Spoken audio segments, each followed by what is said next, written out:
समस्त praise the Lord. आसतु आज प्रतिज्ञायुक्त वाक्य माने देखिबा याकूब 5 तार 9।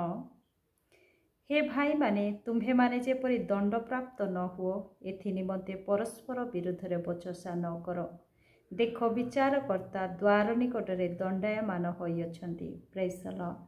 आज आमान को परमेश्वर वाक्य शिक्षा दिए आमाने परस्परर बचसा न करिबा, परस्पर विरुद्ध रे आमाने कथा न कहिबा, कारण परमेश्वर से विचारर दिन रखी अछंती जो विचार रे कि आमान समस्त कर्मर विचार हब आ से दिन से दंड देवे बोली कहती।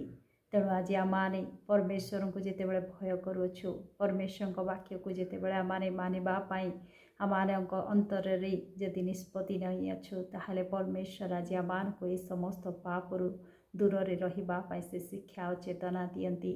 सेथिपाई तार से याकूब 4:11-12 मध्य से कहती, हे भाई माने तुम्हे माने परस्पर ग्लानि करो नाही।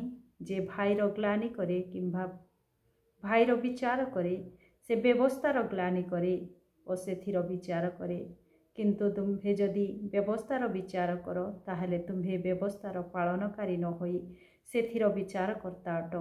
एठी परमेश्वर कहती परस्परर ग्लानि करो नाही बा परस्पर को तुच्छ कर नाही, परस्परर बचसा कर नाही। आउ परमेश्वर कहती जे भाईर ग्लानि करे कि भाईर विचार करे से व्यवस्थार ग्लानि करे। परमेश्वर जो व्यवस्था मान को रखी अछंती से व्यवस्थार ग्लानि करे बोली कहती। आउ परमेश्वर कहती तुम्हें माने जेतेबेले अन्यर विचार कर ताहले व्यवस्थार विचार करुअछ बोली मध्य कहती। पुणी व्यवस्था पालनकारी नहीं व्यवस्थार विचार करता होइअछ बोली कहती। आम्भे साधारण मनुष्य कि परमेश्वर व्यवस्थार विचारकारी हो पारू। आज आमान को परमेश्वर कहती अन्यर जदि आमाने विचार करुअछु, अन्यर जदि आमाने ग्लानि करुअछु ताहले व्यवस्था को ग्लानि करुअछु बा व्यवस्था को तुच्छ करुअछु आ व्यवस्थार विचार करुअछु से समस्त पापरु आमाने पृथक रहिबा से दंडर कारण हेबा नाही। तार 12 मध्य कहती व्यवस्था दाता और विचारकर्ता जणे मात्र से रक्षा और विनाश करने को समर्थ, किंतु प्रतिवासीर विचार करुअछ जे तुम्हे किए।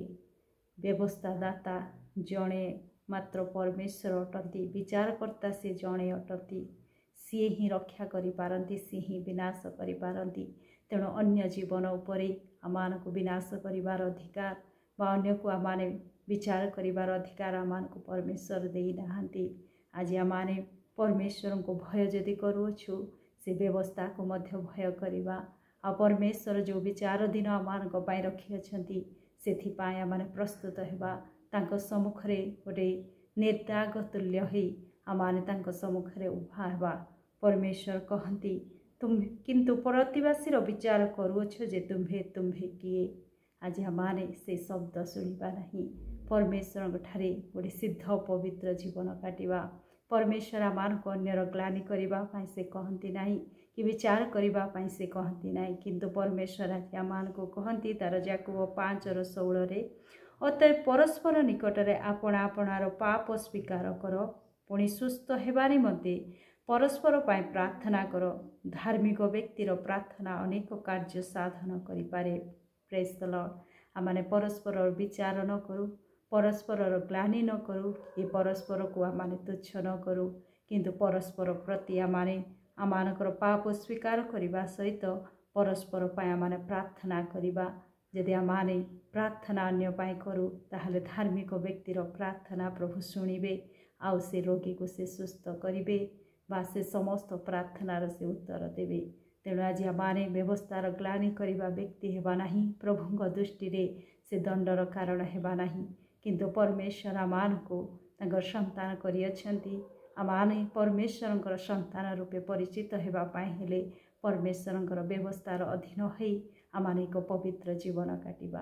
प्रभु ए वाक्य दे मते आपनको आशीर्वाद करंतु। आमेन।